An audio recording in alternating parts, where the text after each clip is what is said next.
guys, my name is Vikram. Welcomes you to Strive for Progress. Topic आपको पता लग गया होगा, चलिए स्टार्ट करते हैं। यहाँ पे मैं आपको अनुपात व समानुपात के सिर्फ क्वेश्चंस करवाऊंगा जो आपके एग्जाम में आने वाले हैं। इससे बाहर कुछ नहीं आएगा और मैं आपको लंबा मेथड भी नहीं करवाने वाला, सिर्फ हम ट्रिक से इसको सॉल्व करेंगे। तो चलिए फर्स्ट क्वेश्चन क्या है हमारा, ए व बी की आयु का अनुपात 5:3 है तथा इनकी आयु का योग 56 वर्ष है, तो ए की आयु क्या होगी। तो इसमें आपको क्या दिया हुआ है, आयु का योग दिया गया है। तो यहाँ पे हम सबसे पहले ऊपर क्या लिखेंगे, 56 वर्ष या 56 वर्ष। अब इसके अपॉन में क्या आएगा, आपको पता है यहाँ पे योग दे रखा है, तो आप अनुपात का भी क्या कर दें, योग कर दें, उनको भी ऐड कर दें। तो आप बताओ 5 और 3 कितने होते हैं सर, 8 होते हैं। तो यहाँ पे 8 लिखेंगे इसके अपॉन में। इनटू में हमेशा वो वाली चीज आती होती है जिसको हमने फाइंड करना होता है।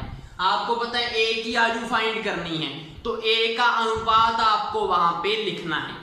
ए की आयु का अनुपात कितना है, 5 है, तो यहाँ पे क्या लिखेंगे हम, 5 लिखेंगे।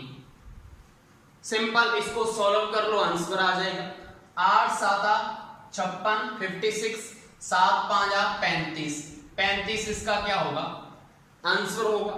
इतना सिंपल है। उसके बाद अगर हम दूसरे क्वेश्चन पे चलें, ए व बी का अनुपात 2:11 है, टोटल अगर 104 वर्ष दे रखा है। ए व बी की आयु का अंतर अगर पूछा है तो कैसे करेंगे। तो मैंने क्या बोला है, जो दिया गया है सबसे पहले वो लिखो। टोटल दे रखा है, आयु का योग दे रखा है, कितना दे रखा है, 104 वर्ष। तो यहाँ पे 104 लिखा। अपॉन में क्या लिखोगे, जो ऊपर लिखा है उसका अनुपात का योग। आपको पता है योग दे रखा है तो अनुपात का योग कर दो। 11 और 2 कितने होते हैं, 13। यहाँ पे 13 आएगा। और इनटू में जो पूछा गया है, पूछा क्या है, ए व बी की आयु का अंतर। क्या अब यहाँ पे ए का अनुपात लिखोगे, नहीं। क्या यहाँ पे बी का अनुपात लिखोगे, नहीं। ए व बी की आयु का अंतर पूछा है तो अनुपात का भी अंतर लिखना है। कितना है, 11 और 2 अगर माइनस करोगे तो कितना आएगा, 11 - 2 9 आएगा, आ जाएगा 9। अब इसको सॉल्व करना है। 13 8 104, 9 8 72, 72 इसका क्या होगा, आंसर होगा। इतना सिंपल है, समझ में आ गया क्या तरीका है। नेक्स्ट क्वेश्चन क्या है, ए व बी का अनुपात 3:7 है। ए की आयु 15 वर्ष है, तो बी की आयु बताओ। अगर ऐसा आ जाए, ए की आयु 15 वर्ष दे रखी है तो ऊपर 15 लिखो। अब ये क्या चीज दे रखी है, ए की आयु, तो ए का अनुपात इसके नीचे आएगा। क्या अनुपात है, 3। मतलब क्या है कि जो आपको ऊपर दिया जाता है उसके अकॉर्डिंग उसका अनुपात हमने बनाना होता है। कि अगर योग दिया जाए तो योग कर दो अनुपात का, अंतर दिया गया हो तो अंतर लिख दो, अगर किसी एक की आयु दी गई हो तो उसका अनुपात लिख दो। और इनटू में जो हमने चेक करना है, क्या करना है कि बी की आयु, तो बी का अनुपात कितना है, 7 है, तो यहाँ पे 7 लिख दो। अब आपको पता है 3 5 15 होते हैं, तो 7 5 35 35 इसका आंसर आ गया। क्लियर। उसके बाद जैसे कि क्वेश्चन क्या है, ए अनुपात बी 5:3 है। ए की वर्तमान आयु बी की 8 वर्ष बाद की आयु के समान है, तो ए की आयु ज्ञात करो। मुझे इस लाइन का मतलब बताओ कि उसने बोला है कि ए की वर्तमान जो आयु है वो बी की 8 वर्ष बाद की आयु के समान है। तो सिंपली आपको पता लग गया होगा कि जो ए है वो बी से 8 साल बड़ा है। तो मतलब दोनों की आयु का जो अंतर है वो आपको कितना दे रखा है, 8 वर्ष 8 साल। क्या दे रखा है, उसकी आयु का अंतर। तो अगर आपको आयु का अंतर ऊपर दिया गया है तो 8 साल ऊपर अंतर लिखो, तो उनके अनुपात का अंतर कर दो। सिंपल, 5 और 3 क्या आएगा अंतर, 2 आएगा। मल्टीप्लाई क्या पूछा है, ए की आयु, तो ए का अनुपात कितना है, 5 है, तो इनटू में 5 लिखो। अब 2 चौका 8 और 4 5 20, यहाँ पे क्या आ गया, 20 आ चुकी है ए की आयु। क्लियर। नेक्स्ट क्वेश्चन क्या है, ए की आयु बी की आयु की 7/5 है, ए की आयु। अब इसमें हम क्या करेंगे, देखो ए की आयु और बी की आयु, हम इसमें अनुपात बनाएंगे कैसे? उसने क्या बोला है कि ए की आयु जो है जो बी की आयु की 7/5 है। अगर हम बी की आयु x मान लें तो इसकी क्या होगी, ए की 7/5 इंटू एक्स, क्योंकि उसने बोला है बी की आयु की 7/5 है तो x से मल्टीप्लाई कर देंगे 7/5। अब ये एक प्रकार का क्या हो गया, रेशो हो गया। अब आपको पता है सेम वैल्यू जो होती है वो कट जाती है, तो x से x कट जाएगा और यहाँ पे 1 आ गया। अब क्या करो, दोनों साइड 5 का मल्टीप्लाई कर लो, जिससे हमें फायदा क्या होगा, जो नीचे 5 पड़ा हुआ है वो कट जाएगा। कैसे? आपको पता है 7/5 है जो, इसको 5 से मल्टीप्लाई कर लो, अनुपात यहाँ पे तो कुछ है नहीं मतलब 1 है, इसको भी 5 से मल्टीप्लाई कर लो तो आपको पता है 5 से 5 कट गया तो यहाँ पे क्या आएगा 7/5। अब जब भी ऐसा क्वेश्चन आ जाए आपको कुछ नहीं करना, जब ऐसी चीज आए तो आपको सिंपली यही लिख देना है अनुपात, क्या 7/5। अगर ऐसा क्वेश्चन मिल जाए, समझ में आ गया मेरे कहने का तरीका क्या है कि अगर आपको ऐसा दे दिया जाए कि एक की आयु दूसरे की आयु की इतनी है, आयु की 7/5 है, तो वही उनका क्या होगा, रेशो होगा 7:5। अब पूछा क्या है, यदि उनकी आयु का योग 72 है।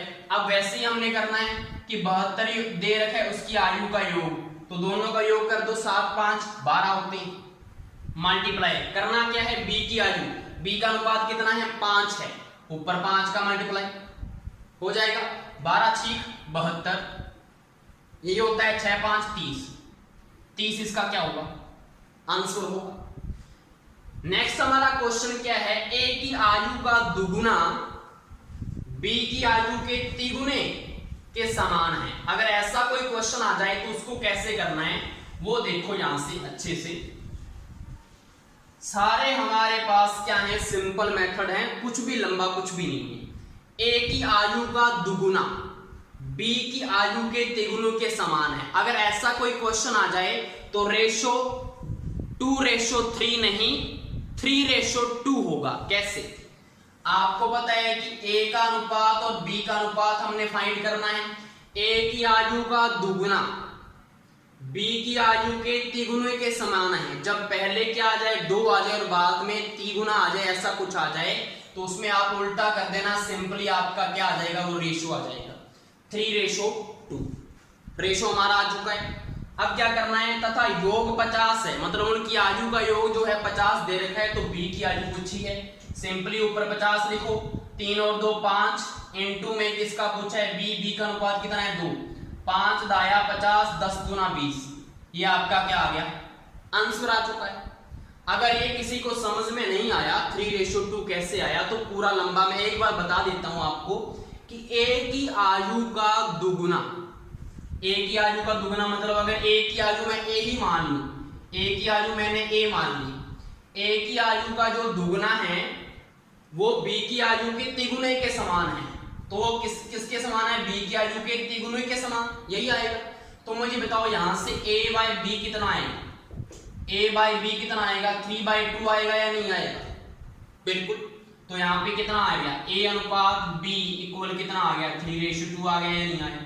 तो वही तो हमने लिखा था कि अगर आपको ऐसा क्वेश्चन आ जाए तो उसको उल्टा करना है बस, कि अगर दुगुना पहले और तिगुना बाद में दिया हो तो 3:2 कर देना है उसको, और कुछ आपको इतना कुछ करने की जरूरत ही नहीं। समझ में आया? उसके बाद लास्ट क्वेश्चन क्या है यहाँ पे, a/b इक्वल 3:2 और b/c इक्वल 5:1, तीनों का योग 81 है, मतलब तीनों की आयु का योग।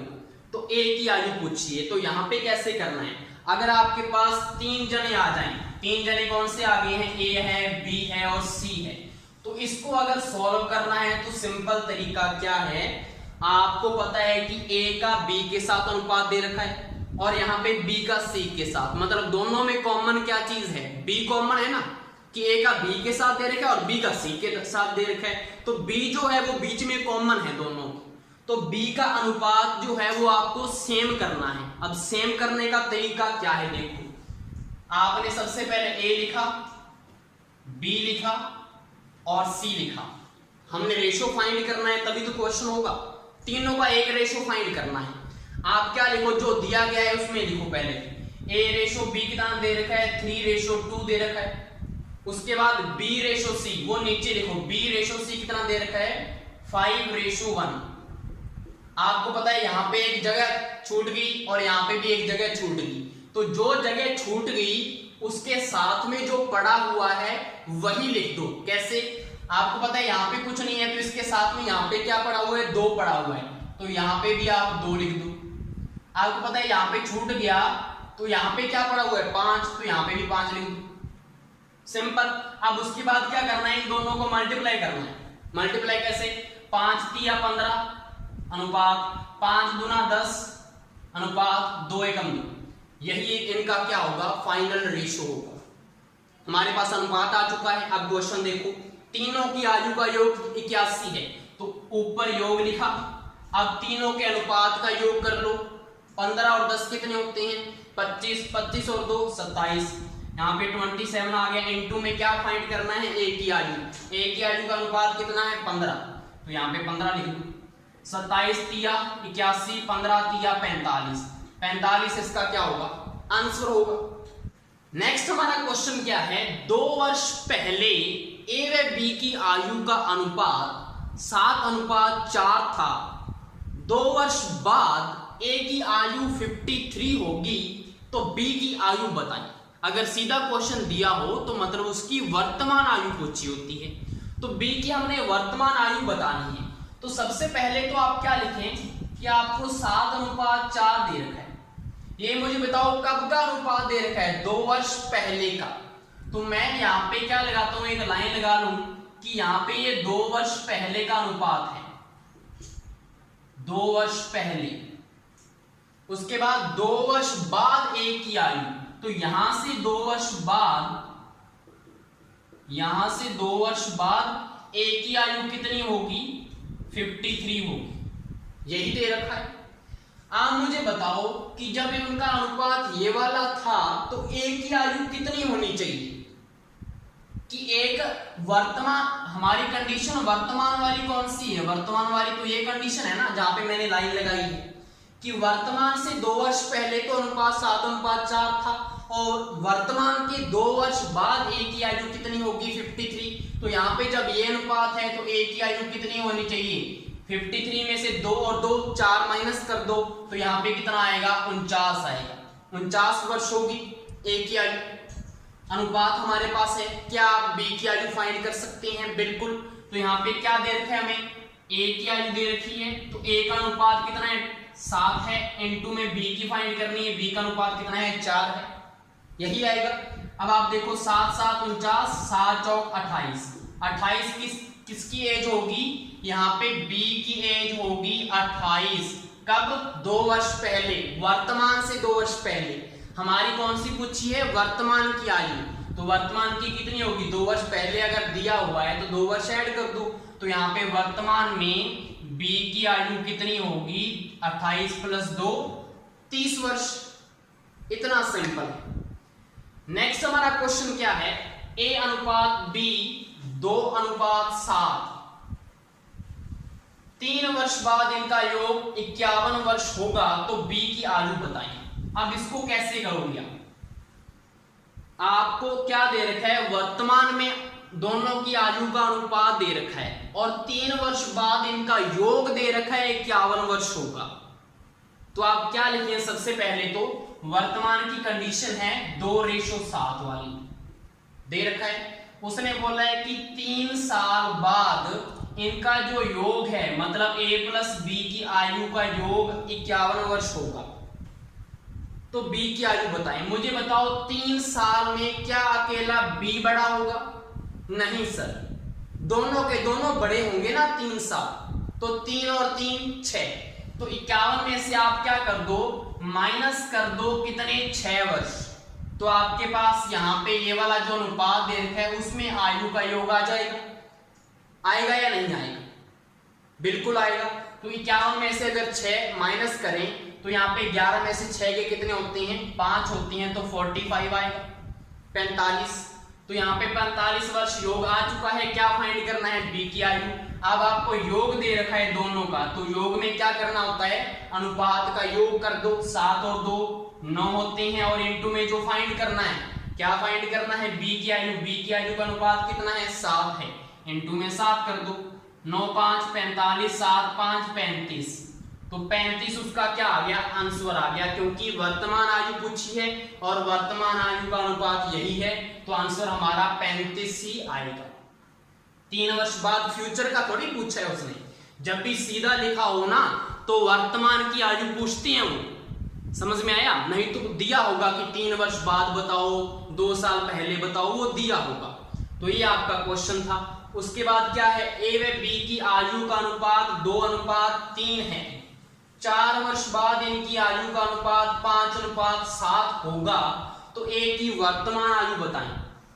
जब ऐसे आपको 2 अनुपात वाले क्वेश्चन आ जाएं तो इसकी ट्रिक क्या है मैं आपको बताता हूं। सबसे पहले ए व बी की आयु का अनुपात कितना दे रखा है, 2:3, उसको ऐसे लिखो आप, 2/3 लिख लिया। क्या लिखा है, 4 वर्ष बाद, बाद बोला है तो प्लस होगा, अगर पूर्व बोला हो या पहले बोला हो तो माइनस लिखना है। तो 4 वर्ष बाद लिखा है तो प्लस का 4 ऊपर लिख दो और प्लस का 4 ही नीचे लिख दो। क्या अनुपात हो जाएगा, 5:7 हो जाएगा, तो 5/7 लिख दिया।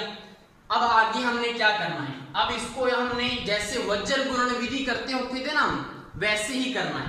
हमने क्रॉस मल्टीप्लाई करना है। सबसे पहले तो हमने क्या करना है, इनका क्रॉस मल्टीप्लाई करना है ऐसे करके। कैसे, 7 चौका 28, 28 आया। अब इसमें हम माइनस करते होते हैं, 5 चौका 20, तो 28 माइनस 20 कितना है, 8 आया, ऊपर 8 लिख दो। उसके बाद हमने क्या करना है, इसी रेशो का इसमें मल्टीप्लाई करना है, किसके साथ, पुराने वाले के साथ। वैसे हमने क्रॉस मल्टीप्लाई यहाँ पे भी करना है, जैसे यहाँ पे किया था। जैसे 7 दूना 14 माइनस 5 किया 15, कितना आंसर आया, डिफरेंस कितना है ये देखना है हमने, ये ध्यान में रखना। कभी भी यहाँ पे माइनस मत कर देना कि माइनस में 1 आ गया, हमने डिफरेंस चेक करना है। ट्रिक है ना, ट्रिक ऐसी ही होती है। तो यहाँ पे डिफरेंस चेक करना है, सिर्फ कितने का डिफरेंस आया, 1 का आया। यहाँ पे भी माइनस प्लस का ध्यान में नहीं रखना, डिफरेंस चेक करना है कि 8 का आया है। समझ में आया, तो 8/1 आ गया। अब इसको सॉल्व करेंगे, 1 का 8 में भाग देंगे तो 8 ही तो आंसर आएगा। ये 8 किसकी वैल्यू आ चुकी है, आपके x की वैल्यू आ चुकी है। जो आप यहाँ पे x मान के इसको करोगे ना लंबे वाला मेथड, वहां से जो x की वैल्यू आएगी वो 8 ही आएगी, करके देख लेना आप। तो यहाँ पे 8 हमारा आ चुका है x की वैल्यू। अब उसने क्या पूछा, a की वर्तमान आयु। मुझे बताओ वर्तमान वाला अनुपात कौन सा है, ये वाला है या ये वाला। तो ये वाला जो है वो वर्तमान आयु की अनुपात वाला है, ये वाला जो अनुपात दे रखा है। तो a का कौन सा है, 2 है, तो 8 को 2 से मल्टीप्लाई कर दो, 16 इसका क्या आएगा, आंसर आ जाएगा। इतना सिंपल है। अगर यहाँ पे b की वर्तमान आयु पूछी होती तो 3 से मल्टीप्लाई कर देते, किसको, 8 को, 8 की 24 हो जाता। समझ में आ गया। और अगर यहाँ पे पूछा होता कि उनकी 4 वर्ष बाद की आयु बताओ a की, तो आप 8 को 5 से मल्टीप्लाई कर देते, 8 5 40 आ जाता, 5 साल बाद। समझ में आया, तो ऐसे करना है। अगर ये समझ में आ गया तो b जो है, दूसरा जो क्वेश्चन दे रखा है वो भी ऐसा का ऐसा ही है। उसमें क्या करना है, उसमें b की वर्तमान आयु फाइंड करनी है। सिंपल है इसमें भी। a व b की वर्तमान कितनी दे रखी है, 2:3। तो सबसे पहले 2/3 लिखो। 6 वर्ष पूर्व, यहाँ पे पूर्व दे रखा है, तो मैंने क्या बोला था, अगर बाद दिया हो तो प्लस में लिखना है और पूर्व दिया हो तो माइनस में लिखना है। तो माइनस का 6 और यहाँ पे भी माइनस का 6, 3:5 हो जाएगी, 3/5 लिख दो। अब इसको पहले सॉल्व करना है और हमने x की वैल्यू फाइंड करनी है। क्या करना है, क्रॉस मल्टीप्लाई। सबसे पहले देखो, 5 का 30 माइनस का 30 आया। अब यहाँ पे माइनस करते होते हैं, 6 या 18, लेकिन ये माइनस का है तो यहाँ पे माइनस का 18। अब इसको सॉल्व करो, मुझे बताओ क्या आया, माइनस का 30 माइनस माइनस प्लस का 18। यहां तक आपको साइन का ध्यान में रखना है, उसके बाद साइन नहीं देखना आपने। मुझे सिर्फ इतना बता दो डिफरेंस कितने का आया। आपको पता है माइनस का 30 प्लस का 18 है, तो मतलब माइनस ही होगा ना, प्लस तो नहीं होने वाला। अगर दोनों माइनस के आ जाते तो प्लस होता, अगर दोनों प्लस के आ जाते तो प्लस होगा। अगर एक माइनस का एक प्लस का तो माइनस होना है, और एक प्लस का एक माइनस का तो माइनस होना है। बस इतना ध्यान रखना है आपको। अब मुझे बताओ 30 में से 18 क्या कितना होती है, 12 होती है। 12 लिख दिया डिवाइड में। अब इसका 5 का 2 से मल्टीप्लाई करो, 5 दूना 10, माइनस करना है 3 3 9, ये तो ऑलरेडी क्या आ गया प्लस का ही आ गया, तो यहाँ पे 10 में से 9 गया 1 होते हैं, 1 का 12 में डिवाइड किया तो 12 ही आंसर आएगा। तो x की वैल्यू कितनी आ चुकी है 12 आ चुकी है। किसकी वैल्यू पूछिए b की वर्तमान आयु। वर्तमान आयु का रेशो कौन से वाला है ये वाला, b का अनुपात कितना है 3, तो 12 दिया 36, 36 इसका क्या होगा आंसर होगा। समझ में आ गया। अब ऐसे ही हमारा लास्ट वाला क्वेश्चन भी ऐसा ही है, जिससे आपको साइन वाली चीज अच्छे से समझ में आ जाएगी कि क्या करना है क्या नहीं करना। मैंने बोला है कि आपको एंड में जब आप सॉल्व करोगे तो वहां पे आपको माइनस साइन नहीं लेना। x की वैल्यू माइनस आ सकती है क्या, क्या a व b की आयु जो है वो माइनस में हो सकती है कभी, तो x की वैल्यू अगर आपने माइनस में निकाल ली तो उसको माइनस से मल्टीप्लाई भी तो करना होगा, तो माइनस में आ जाएगा। आपने कभी सुना है कि चिंकू की आयु -4 वर्ष है, पिंकू की आयु -12 वर्ष है, नहीं होता ना, तो वही माइनस वाला आपने ध्यान नहीं रखना। ऊपर में तो सॉल्व करना ही है ना, आपने मैथ में ऊपर में तो सॉल्व करना है, लेकिन वहां पे माइनस नहीं आना चाहिए। समझ में आया, तो यहाँ पे और क्लियर हो जाएगा आपको। वर्तमान में कितना है 4/5, तो 4 और यहाँ पे मैंने लिख दिया 5 लिख दिया। a की 8 वर्ष बाद व b की 10 वर्ष पूर्व। सर ये गड़बड़ हो गया, कुछ भी गड़बड़ नहीं हुआ, उससे भी सिंपल है। कैसे, a की 8 वर्ष बाद लिखा है तो यहाँ पे क्या लिखोगे प्लस लिखोगे। प्लस में कितना लिखना है मुझे ये बता दो, सिर्फ प्लस में लिखना है 8 वर्ष, तो प्लस का 8 लिख दिया, क्या हो गया मार्कर को। उसके बाद b की 10 वर्ष पूर्व, 10 वर्ष पूर्व का मतलब माइनस करना है, तो माइनस कितना है 10, तो यहाँ पे माइनस का 10 आ गया। ये देखो लातों के भूत जो है ना वो बातों से नहीं मानते, ये चल पड़ा ना आसानी से। अब उसके बाद क्या है आयु का अनुपात 3 दे रखा है। अच्छा यहाँ पे 4/5 और यहाँ पे 4/3 है, तो a व b की वर्तमान आयु बतानी है। इसको छोड़ो, पहले x की वैल्यू तो निकालो। हमने क्या करना होता है क्रॉस मल्टीप्लाई। 8 तिया कितना होगा 24, क्योंकि प्लस का है तो प्लस का है, माइनस यहाँ पे हम करते होते हैं 10 चौका 40, लेकिन माइनस का 40 आएगा, लिख दिया। अब इसको सॉल्व करो, 24 माइनस माइनस प्लस हो गई 40, तो यहाँ पे इसलिए हमने ध्यान में रखना है साइन को, तो यहाँ पे प्लस होगा, देखो माइनस नहीं हो रहा यहाँ पे, तो यहाँ पे प्लस होगा। कितना है 40 और 20 60 और 4 64, तो 64 आंसर आया। उसके बाद 3 को इससे करो, 4 तिया 12 माइनस 5 चौका 20, कितना आया डिफरेंस 8 का। तो ये वाले साइन का आपको ध्यान नहीं रखना कि माइनस का 8 कर दो कहीं, ये नहीं करना। अब आपको क्या करना है 64 में 8 का डिवाइड देना है, 8 8 64, 8 आपके x की वैल्यू आ चुकी है। a व b की वर्तमान आयु पूछी है, वर्तमान वाला रेशो ये है, a का तो कितना आएगा 8 चौका 32 होते हैं और b का 8 5 40 होते हैं, तो ये b की है और ये a की है। क्लियर है, इतना सिंपल है।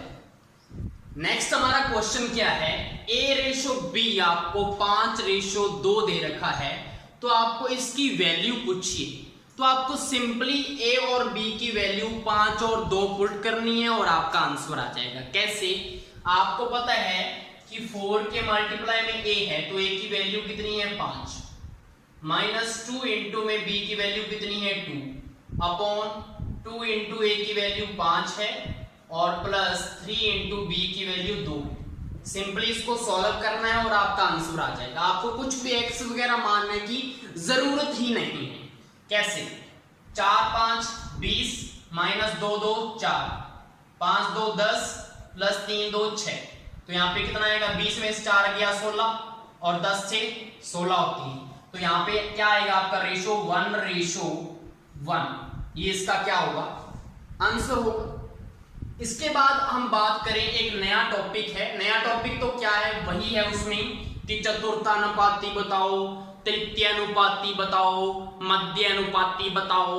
तो वहां पे एक तो समानुपाती का मतलब क्या होता है, जैसे कि a b c व d समानुपाती हैं, इसका मतलब क्या है, इसको ऐसे लिखा जाएगा कि a/b और उसके बाद ये वाला सिंबल और c अनुपात d, और इसका मतलब क्या है कि a/b इक्वल होगा c/d।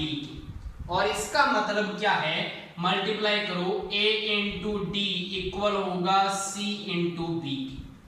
तो यहां से मुझे बताओ आप क्या बोल सकते हैं कि कॉर्नर वालों का जो मल्टीप्लाई है, कॉर्नर में कौन सा आ रहा है, a आ रहा है और यहाँ पे d आ रहा है, तो कॉर्नर वालों का मल्टीप्लाई इक्वल होगा बीच वालों के मल्टीप्लाई, c और b का मल्टीप्लाई। इसको b इंटू सी भी तो लिख सकते हैं ना यहाँ पे।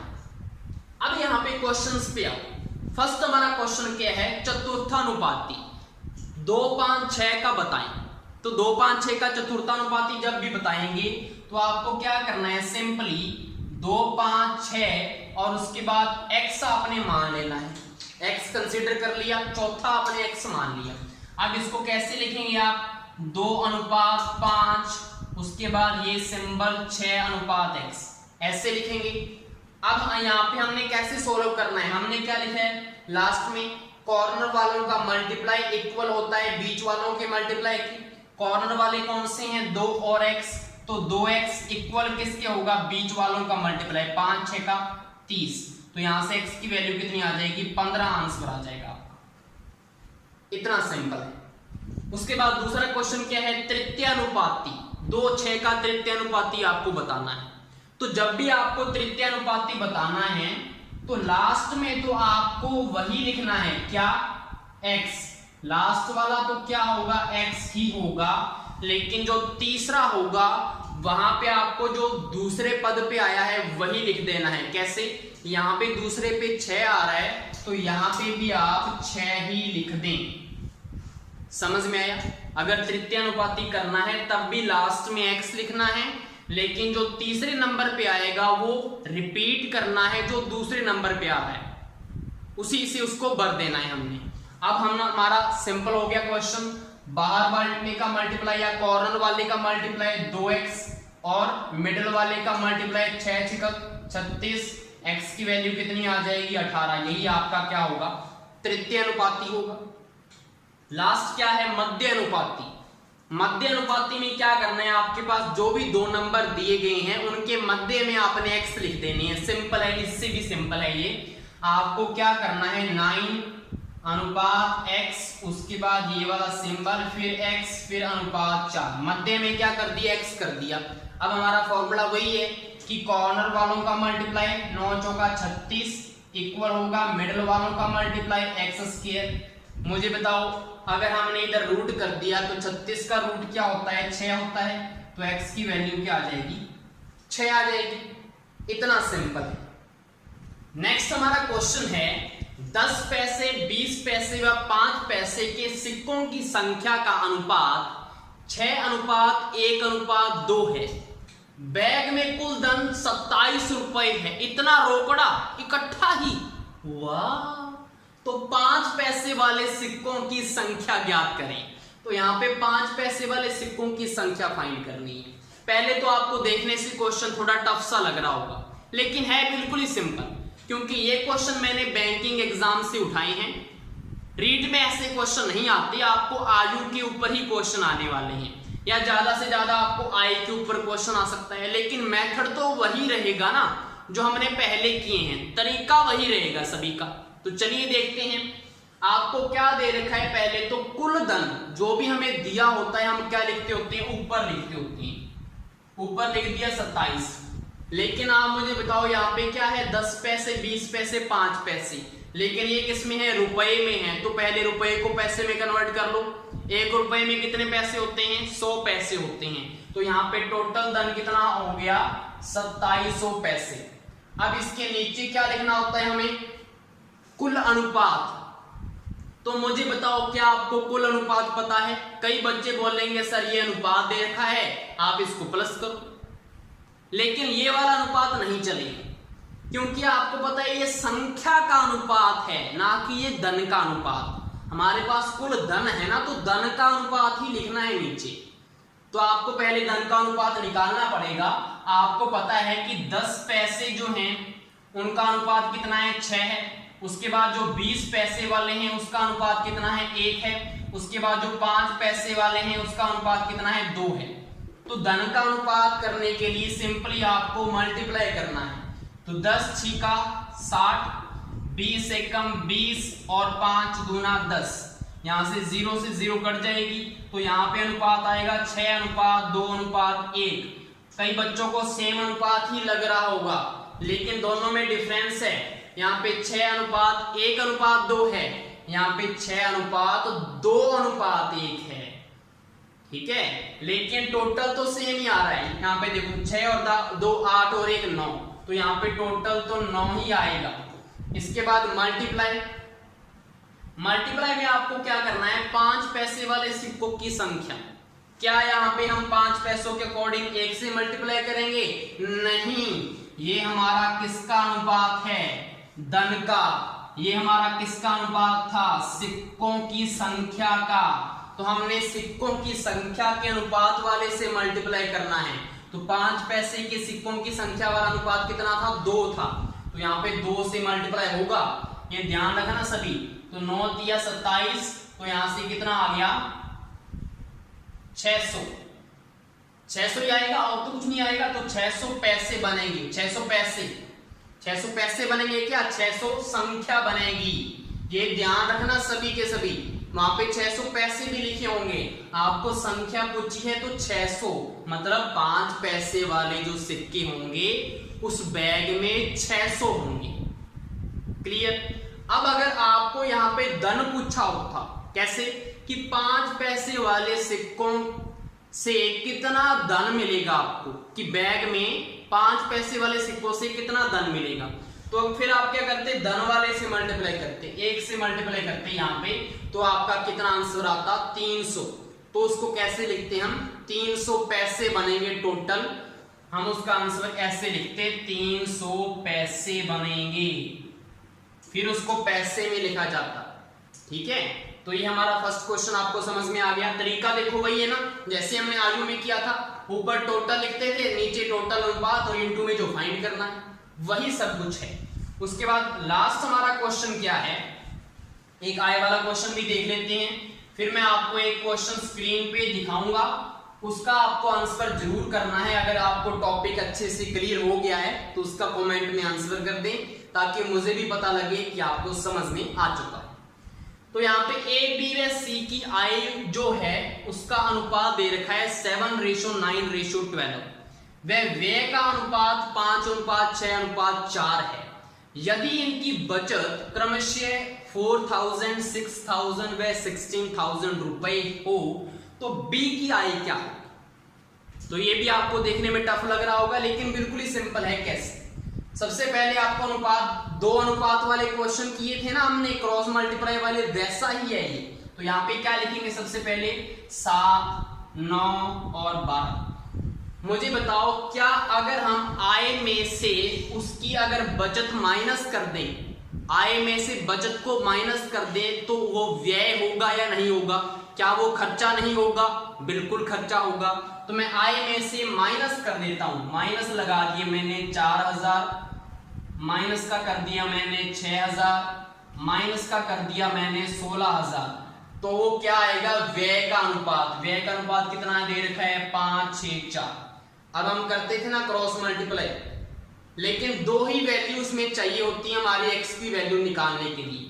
तो चाहे तो आप इन दोनों को ले लो और चाहे आप इन दोनों को ले लो, लेकिन ध्यान रखना आपको बी की आय पूछी है तो किसी को भी ले सकते हैं, वैसे जरूरी भी नहीं है। ये ए का था, ये बी का था, सी का था, तो आप इन दोनों को ले लो। तो आपने क्या किया? नीचे वाले को आप हटा सकते हैं और यहाँ पे क्रॉस मल्टीप्लाई करो, जैसे हमने पहले वाले क्वेश्चंस में किया हुआ है। क्या करना है आपने? सिंपली ये मल्टीप्लाई करना है। तो मुझे बताओ 6 चौका कितने होंगे? 24000। ठीक है, यहाँ पे माइनस करते होते हैं, 5×6 = 30, लेकिन माइनस का आएगा तो 30,000 आएगा। अब आपको पता है यहां से कितना आया? माइनस का 24000, माइनस माइनस प्लस 30,000। मुझे बताओ 30,000 में से 24,000 गए कितने होते हैं? 6,000। तो यहाँ पे 6,000 लिख दिया। डिवाइड में हम क्या लिखते होते हैं? इन दोनों का भी तो मल्टीप्लाई करना है। चलो 7×6 = 42, माइनस 9×5 = 45। कितना डिफरेंस आया? 3 का। तो यहाँ पे 3 आएगा। अब आपको पता है इसको डिवाइड करना होता है, तो 3 दूना 6, 2000 आ गया। अब 2000 क्या है आया है आपके x की वैल्यू, आपको b की आयु फाइंड करनी है। b की आयु नहीं सॉरी b की आय का रेशो कितना दे रखा है, ये वाला आय का रेशो है, तो b का आय का रेशो 9 है, तो 9 की मल्टीप्लाई करो, 9 दूना 18,000 आपका क्या होगा आंसर होगा।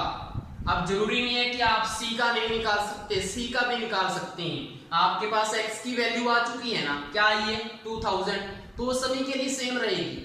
आप अगर c की आय निकालना चाहते हैं तो c का देखो 12 इसका क्या है अनुपात है, तो 12 को 2 से मल्टीप्लाई कर दो, कितना आएगा 24,000 आ जाएगा। 24,000 आय किसकी होगी, c की होगी। अगर आपने a की निकालनी है आय, तो a का कितना है 7 है, तो 7 से मल्टीप्लाई कर दो, तो कितना आएगा 14,000 आ जाएगा।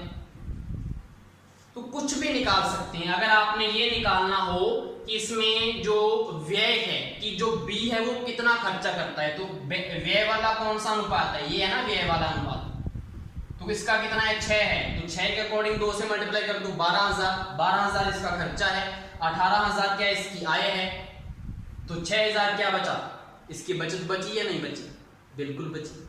तो ऐसे क्वेश्चन किया जाता है। तो ये हमारा टॉपिक था। आई होप सो आपको अच्छे से समझ में आ गया होगा।